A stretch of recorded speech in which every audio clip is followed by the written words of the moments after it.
This episode of Midco Sports Magazine is presented by Shields and Sanford Orthopedics and Sports Medicine. Hello, welcome again to Midco Sports Magazine.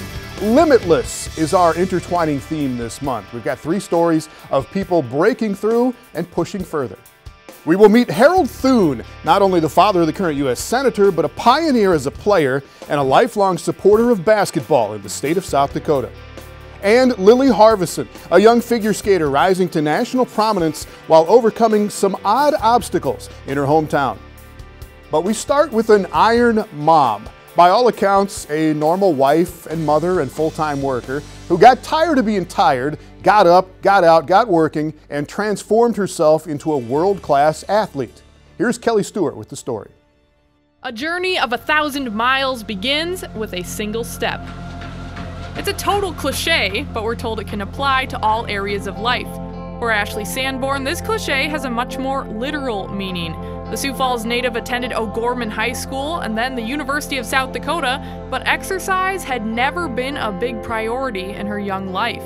After the birth of her daughter Lauren in 2010, she picked up running as a way to shed some baby weight and take the first steps of setting a good example for her daughter. I always kind of wanted to run, but I didn't know really how to get started. And so I downloaded an app called the Couch to 5K app. And I honestly couldn't run more than 30 seconds at a time without stopping. And it was very humbling. I followed this plan rather diligently, and every day I'd go out and do my thing, and then I eventually was able to run and complete my first 5K. From there, Sandborn upped the ante. After the 5K, the next step was a 10K. And after doing well with that, she wanted to try a half marathon. Ironically, a quote-unquote step backwards launched her into the world of triathlons. And while I was training for the half marathon, I got bilateral stress fractures in my tibias, and so I wasn't able to run anymore. So I was on the recumbent bike all the time and in the pool. And I remember seeing something online, I think, for the, it was a sprint triathlon in Brookings, I believe in April. And so I told myself that once I was able to start running again, that I would put all 3 disciplines together and try a triathlon. Sandborn competed in that Brookings triathlon, won her age group, and then she was hooked. When I started the sprint triathlons, I told myself that I wanted to qualify for the national championship. And then I accomplished that goal, and then I told myself that I wanted to jump to the half iron distance. And then when I did that, I wanted to qualify for the world championships in that.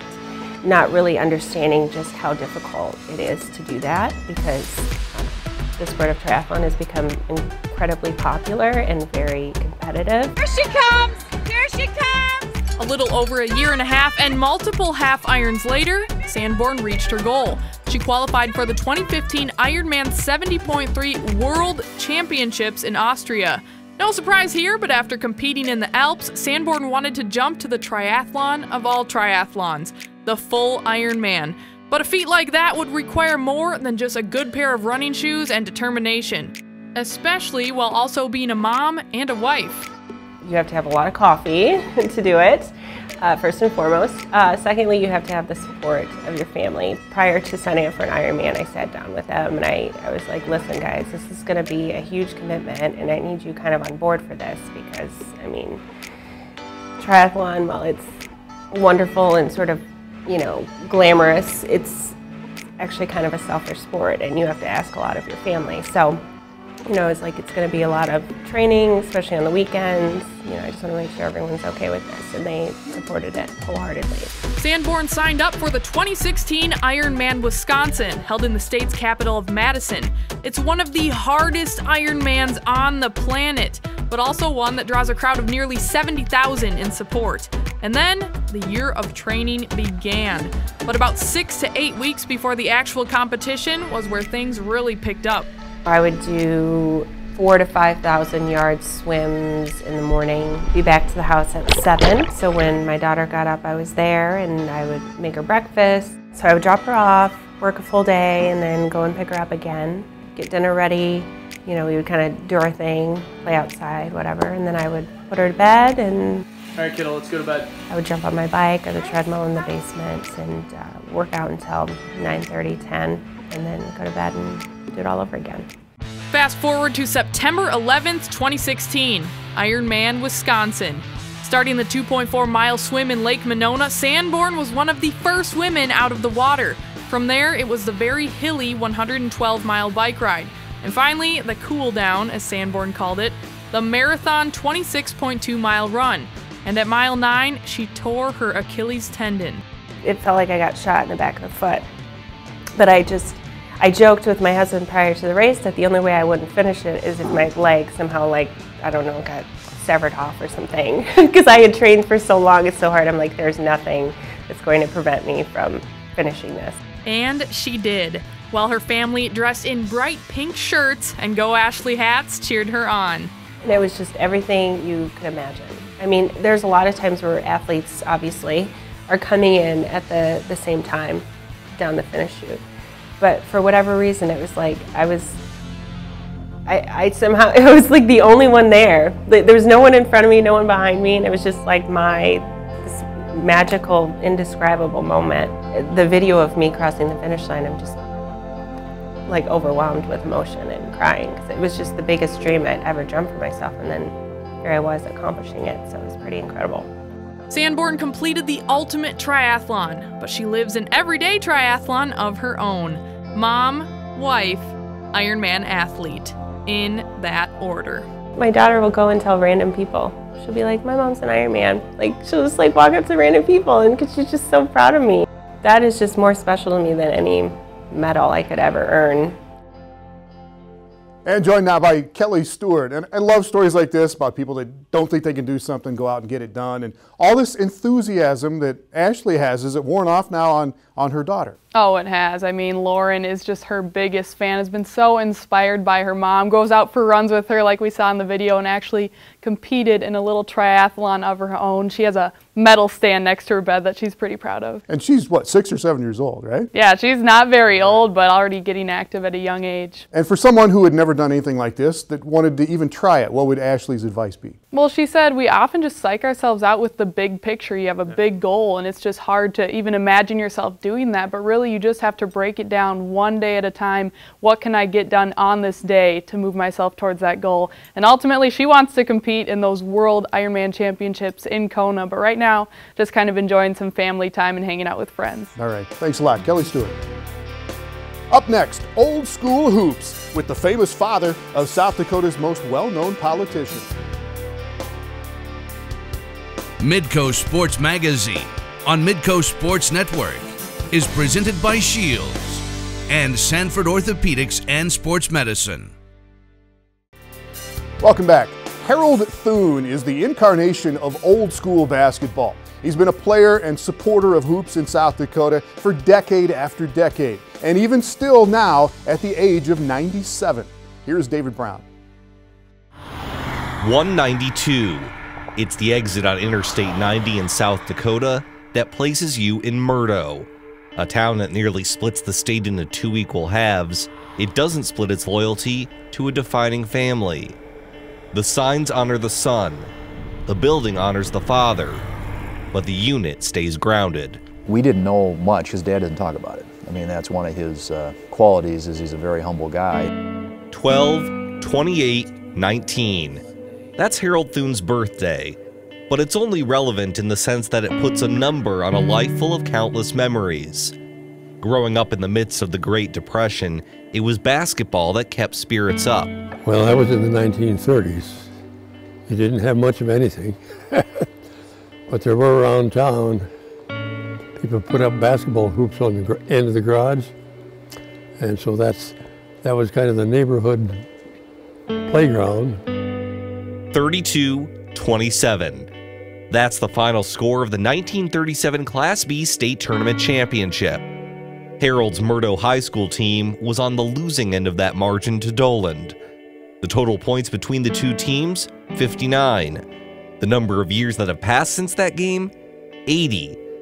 The detail, not quantifiable, but still at the forefront. We were down 30-11, with 6 minutes to go.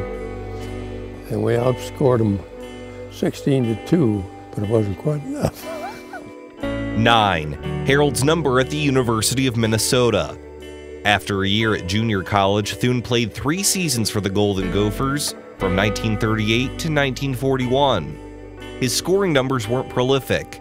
It was intangibles that set him apart. I love to shut down the hot shot. And so my focus was first on defense.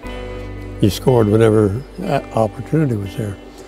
But to take the hot shot on the other team and shut him down. 12/7/41, a date that will live in infamy. The attack on Pearl Harbor forced the United States into World War II. Harold became a Navy fighter pilot, but no matter where he was in the world, on land or at sea, the universal vehicle was hoops. You had to have at least 2 years of college to get in the Navy Air Corps. So the guys, most of them, you know, if you're coordinated, they played ball or something. And so there were some good games. 5. The number of children for Harold, including John, current United States Senator. In their formative years, John and his siblings had to pry a little bit to figure out all their father had done for the game. You know, finding out about Dad's successes on the court was something that came really only when my mom or somebody else pointed it out, because it wasn't something he talked about. 1954, the year this auditorium was constructed. Never mind it's current name, when it was first built, Harold's fingerprints were all over it. When I drive up and see it, I can't believe it. So it's... Well, and you helped build this, right, Dad? 1954? I helped put up those beams on a truck with scaffolding up there, and there was no pavement. The truck went like this. I was a pilot, and I was scared stiff. In 1954, it was like the Taj Mahal. Compared to what he played in, which was in the basement of the old high school, which is no longer there, which was a cement floor. The baskets were on the wall, so every time you shot a layup, you ran into the wall. 1969, the first year of the Jones County Invitational, an annual high school tournament designed to get the best of the best to the barn. That still runs today. Our tournament here was just about as good as the state tournament. 2013, the year this building became Harold's own personal legacy. I just thought it was an incredibly gracious and generous gesture on the part of the people of Midco. And I wonder why. There's lots of good athletes that have gone through here. Why me? You know, it's an honor, and I'm very, very grateful. You know, we love Dad, and while he won't tell his story, somebody, you know, what he's accomplished is pretty phenomenal. And so it's cool that the city would honor him in that way. And finally, 97. It's the number that stands out more than anything, but it's not so much the age that gets romanticized. It's what it represents in both basketball and in life. Longevity, grit, and determination. It's nice to have a guy that's 97 years old who can still talk about playing basketball in the 1930s around. And I'd like to think that, yeah, he helped blaze that trail. I guess part of it is your makeup, your mental makeup and everything. In a sense, refusing to get beat. You just want to play hard. Of course, that makes some difference. And joined by David Brown. And Brownie, all right, Coach Thune, Harold Thune, has been around this game. He's seen the game for 80 years, we'll say. What does he think of how it's played today? Well, for one thing, he thinks everyone gets away with traveling. He says if he had done what people do today in the 30s and 40s, there'd be whistles nonstop. But on a more positive note, he does like the way shooting has gotten better. He likes the pace of play. Case in point, when he was in high school, after every made basket, they would go do a jump ball again. No one would take it out of bounds. It really slowed the game down. So literally, he has seen the infancy of basketball progress to where it is today. All right, great story. Thanks a lot. David Brown. When we come back on Midco Sports Magazine, how a South Dakota kid has become a national figure in skating. Midco Sports Magazine on Midco Sports Network is presented by Shields and Sanford Orthopedics and Sports Medicine. Welcome back to Midco Sports Magazine. Our third Limitless story this month is about a young figure skater who has spent limitless hours on the ice and on the road to gain national recognition in a sport that requires both perseverance and perfection. Here is Carla Mets. Ice skating. It's a sport that requires every part of its title, a sheet of ice, and a pair of skates. Without those essentials nearby, it's difficult to excel, but it is possible. Just ask 18-year-old Lily Harvison from Brandon, South Dakota. Lily is the first ice skater in South Dakota to pass her senior level gold tests in both moves in the field and free skate. I was around 4 years old when I started. I saw it on TV and then I started sliding around the kitchen tiles. So then my mom decided to let me have a shot at it, and I've been in the rink ever since. I think I ended up calling the Sioux Falls Ice and Rec Center. They gave me a number to call of a lady who ran the program. I called her. She told me to go to the hardware store. That's where to buy skates. So I bought our first pair of skates at a hardware store in Sioux Falls, which is kind of an unusual place to buy skates. Those skates would quickly begin to signify more than just an after-school activity. They would epitomize a passion. One particular day, we were driving to the rink, but the weather was bad, and so we had to turn around, and I said, Lily, I'm sorry, but we can't go to skating today. And she started crying, and she said, Mom, haven't you ever heard of having a dream? The upper Midwest weather provided a brief obstacle, but the Harvisons were met with another hurdle as Lily began to compete, and this challenge would last much longer than a snowy winter. We started competing when she was 7, so we were fine just staying at the Ice and Rec Center for practicing. Didn't have a lot of ice time, but that was fine. But then when she turned 9, we were going to a big competition in the summertime, and that's when we wouldn't have any ice time at the Ice and Rec Center because they closed down in May. So then we did start driving to Sioux City, and then for 9 years after that. But we just didn't have ice here until the Shills Iceplex opened, and their first summer ice was in 2015. Next, we have Lily Harvison from Sioux Falls Figure Skating Club, Sioux Falls, South Dakota. As Lily's love for the sport increased, so did the Harvisons' travels. Sioux City trips were joined by trips to Omaha, Fargo, Moorhead, Mitchell, and Brookings. But how did Lily compare to skaters who had the essentials nearby? The Harvisons would find out at the Ice Skating Institute Worlds in Denver, Colorado. We had been traveling to Sioux City twice a week to skate, and when we got to Denver, she placed first in all 5 of her events, and I'm sure she was competing against girls who did have ice available. So to me, that really said something to Lily's work ethic. She had to work twice as hard. What she skated in 1 week is probably what someone else skated 1 day of the week. The demands Lily faced weren't discouraging, but gave ice skating a uniqueness that other sports didn't offer. It's not like basketball or football where you can go practice in your backyard if you really want to. Skating, you have to do it here. So whether you have an hour of practice or you're here all day, what you do here matters. Lily has a lot of natural talent.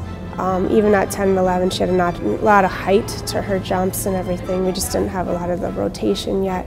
When I started with her, she was working on her beginning double jumps. And yeah, it didn't take long for her to get the first couple. Lily continued to excel through the Ice Skating Institute, which is a recreational division for skating. But after passing her Freestyle 8 test in ISI, she decided she wanted a different challenge, which is what led her to the United States Figure Skating Association, the governing body of the sport. USFS is a route skaters take to compete in national competitions as well as the Olympics. She wanted to do the moves in the field for the USFS along with the freestyle and possibly the dance, which didn't quite work out just because we don't have a partner here really to practice with her. But so me coming from the USFS background, it was a lot easier because I knew the rule book and I knew some of those elements. You know, she came to me and wanted to do the United States figure skating, and you know, it was 8 moves in the field tests, 8 free skate tests, and I thought, oh boy, are we going to be able to get that done? And she got it done well under 3 years for the moves in the field. And then the next year, which was last year, she did the senior free skate. And she passed all 16 tests plus 3 dance levels, all on the first try. Remarkable? Yes. But Lily's accomplishments on the ice are noteworthy because no other skater in South Dakota has reached that level of success in the USFS division. I know there's another that I think she passed her moves, but not her free skate. Free skate is very hard to achieve. And then it's obviously the commitment. There are not a lot of people willing to do that commitment in order to travel and do that testing. Representing the Sioux Falls Figure Skating Club, please welcome Lily Harvison.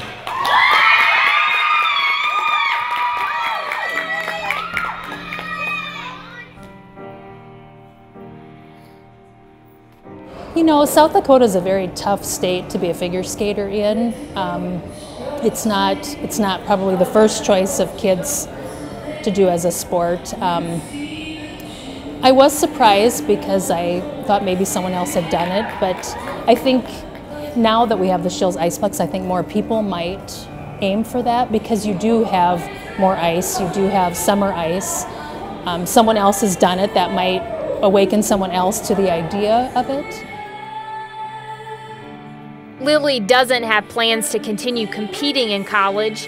Instead, she has the desire to coach, to give back to a sport she's grown up with, a sport that's challenged her to create her own expectations. Skating is definitely all for yourself. I mean, you can get things out of it through the sport. I've met amazing people and amazing coaches that have inspired me. It is a sport that you do for yourself. It's something that you push yourself because you want to, not because there's a significant end goal necessarily. But I've enjoyed being able to push myself knowing that I'm achieving what I want to, even though I may not be rewarded in the ways that other sports are. And joined now by Carla Mets. All right, Lily's been a competitor in this sport for a long time, even still now at a young age, right? Where does she want to take this once she's done with high school? Yeah, well, she shows us one opportunity for figure skaters after high school, and the fact that she doesn't want to compete in college, but she wants to take her talents and she wants to coach, kind of instill some of her work ethic in younger athletes. But on the flip side, if you do want to compete in college, there are several collegiate teams out there that you can be a part of, several club teams. It's just that since ice skating is such an expensive sport, it really is dependent upon scholarships, and that's really dependent upon the program and if they offer grants and scholarships or not. All right. Thanks a lot. Carla Mets. Thank you for watching Midco Sports Magazine. Before we go, a moment to recognize the passing of Rich Greeno, longtime track and cross-country coach and mentor in South Dakota. Always a great competitor, always a kind and gentle soul.